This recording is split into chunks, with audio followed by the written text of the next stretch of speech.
My name's Gwen Schooley, and I've been the director here at A Kids Place for almost 3 years now. Here at A Kids Place, we have a couple of programs that are very essential for kids that have been abused or neglected. One program we have is our Child Advocacy Center. We have one here in Greeley, and we have a new one down in the Frederick area. It's our South County Center. That population is growing, and we're trying to meet the needs of those kids that are down there as well.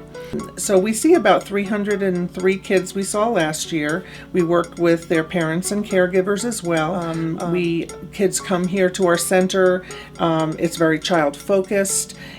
We help kids really feel comfortable, and then a forensic interviewer who is trained does an interview with them. We help families move forward. When you've had a disclosure in your family like that, it's a very traumatic time for your family. You want to help your child as best you can, and you might not know all of the services that are available to you. So we make sure that those kids are provided every opportunity to move forward and not let this be the defining moment in their life.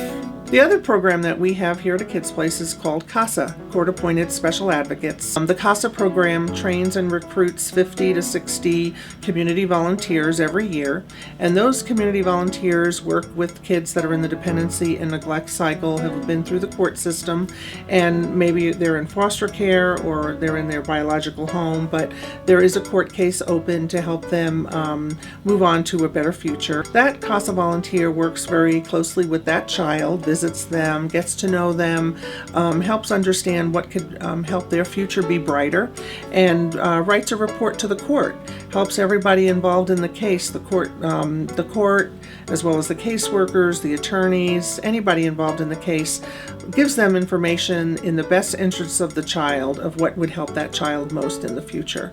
So some of those CASA volunteers will be with a child while they're maybe in multiple placements in foster care, through the life of a case.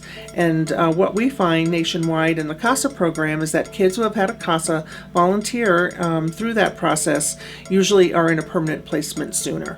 So we see better outcomes for kids when they do have a CASA volunteer. The 28 Hours of Hope is an amazing event. I've been so privileged to get to know Brian and Todd in the last few years. I'm in awe of the kind of work that they do. The energy and the enthusiasm that they put to our cause is really wonderful. In this challenging economy, to have the ability to contact donors and get in touch with people who might like to give to the cause of child abuse here in our communities is really important. And so we appreciate all of the different ways people are able to give, and the 28 Hours of Hope allows them to do that.